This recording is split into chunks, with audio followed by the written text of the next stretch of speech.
Salam bahagia, Namo Buddhaya. Tahukah kalian bagaimana sikap tokoh agama Buddha lokal dan nasional dalam mengembangkan organisasi? Sikap tokoh agama Buddha lokal dan nasional dalam mengembangkan organisasi di Indonesia? Pada kali ini kita akan mempelajari sikap tokoh agama Buddha lokal dan nasional dalam mengembangkan organisasi di Indonesia. Apakah kalian sudah siap belajar? Mari kita mulai pembelajaran ini bersama saya, Saring Santosa.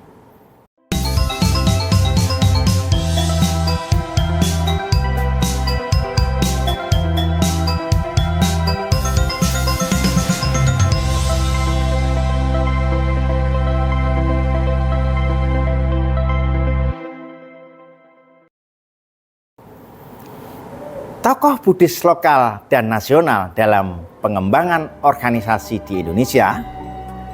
Ajaran Buddha menekankan pentingnya kerjasama dan gotong royong untuk mencapai tujuan bersama. Kali ini tercermin dalam berbagai organisasi Buddhis yang telah didirikan dan dikembangkan oleh tokoh-tokoh Buddhis di Indonesia, baik di tingkat lokal maupun nasional. Sikap tokoh Buddhis lokal, misalnya Bante Galung Agung Aryawan, beliau adalah seorang biku terkemuka dalam tradisi Buddhis Theravada di Indonesia. Beliau adalah seorang biku aktif dalam pengembangan Wihara Budayana di Jawa Barat. Beliau mendirikan Wihara Budayana yang menjadi pusat kegiatan keagamaan, pendidikan, dan sosial bagi masyarakat Buddhis di Jawa Barat. Beliau dikenal dengan gaya kepemimpinan yang inspiratif, energik, dan fokus pada pengembangan umat. Beliau terbuka terhadap perubahan dan selalu mencari cara-cara baru untuk meningkatkan efektivitas dan efisien organisasi, inovasi, dan termasuk penggunaan teknologi untuk komunikasi dan manajemen organisasi. Sikap tokoh Buddhis nasional, contohnya Biku Asin Jinarakita. Biku Asin Jinarakita merupakan sosok yang sangat penting dalam sejarah kebangkitan agama Buddha di Indonesia. Beliau seorang biku dan seorang pemimpin spiritual dan organisator yang visioner.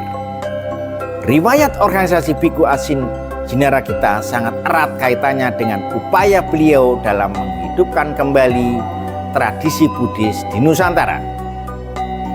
Berikut adalah beberapa poin penting mengenai keterlibatan Bante Asin Jinarakita dalam berbagai organisasi.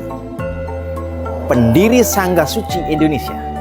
Setelah kembali dari Burma dan ditabiskan sebagai biku, Bante Asin Jinarakita mendirikan Sangga Suci Indonesia. Organisasi ini menjadi cikal bakal dari berbagai organisasi Buddhis di Indonesia saat ini. Mahasangga Indonesia. Sangga Suci Indonesia kemudian bertransformasi menjadi Mahasangga Indonesia. Organisasi ini berperan penting dalam menyatukan umat Buddha di Indonesia dan memberikan arah bagi perkembangan agama Buddha di tanah air. Majelis Budayana Indonesia. Selain itu, Bante Asin Jinarakita juga mendirikan Persaudaraan Upasaka Upasika Indonesia yang kemudian berubah menjadi Majelis Budayana Indonesia. Organisasi ini berfokus pada pengembangan umat awam. Yang mulia Biku Uttamu. Biku Uttamu adalah seorang biku terkemuka di Indonesia. Biku Uttamu adalah seorang biku senior dari Sangga Theravada Indonesia. Beliau sangat berperan dalam dunia organisasi Buddhis. Beliau aktif berkontribusi dalam berbagai kegiatan organisasi, baik di tingkat lokal maupun nasional. Beberapa hal yang dapat kita simpulkan mengenai keterlibatan Bante Uttamu dalam organisasi. Misalnya Samakipala, salah satu kontribusi paling signifikan dari Bante Uttamu adalah pendiri dan pengelola situs web Samakipala. Sangga Theravada Indonesia sebagai anggota senior STI, Bante Utomo tentu saja terlibat aktif dalam berbagai kegiatan organisasi ini. Wihara-wihara, Bante Utomo sering diundang untuk memberikan ceramah dhamma di berbagai wihara. Melalui kegiatan ini, beliau tidak hanya sebagai pengetahuan tentang ajaran Buddha. Sikap-sikap yang patut diteladani dari tokoh Buddhis dalam pengembangan organisasi antara lain visi yang jelas dan komprehensif. Tokoh-tokoh Buddhis besar memiliki visi yang jelas tentang tujuan organisasi Buddhis. Kepemimpinan yang kuat. Mereka memiliki kemampuan pemimpin dan menggerakkan banyak orang untuk mencapai tujuan bersama.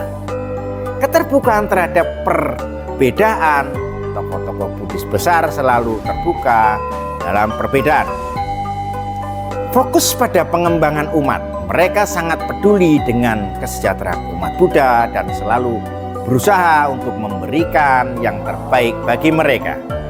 Keterlibatan dalam masyarakat. Tokoh-tokoh Buddhis tidak hanya fokus pada internal organisasi, tetapi juga aktif terlibat dalam kegiatan sosial kemasyarakatan, pemanfaatan teknologi. Mereka mampu memanfaatkan teknologi untuk memberikan ajaran Sang Buddha dan menjangkau lebih banyak orang. Simpulan, dengan meneladani sikap dan tindakan tokoh Buddhis besar di Indonesia, kita dapat mengembangkan organisasi Buddhis yang lebih kuat, relevan, dan bermanfaat bagi masyarakat. Mari bersama-sama membangun komunitas Buddhis yang harmonis dan berdaya guna bagi perkembangan agama Buddha di Indonesia. Refleksi. Nah, apakah kalian sudah memahami sikap tokoh agama Buddha lokal dan nasional dalam mengembangkan organisasi? Jika belum, silakan baca kembali dan tonton ulang videonya. Setelah itu, kerjakan aktivitas yang terdapat di dalam Learning Management System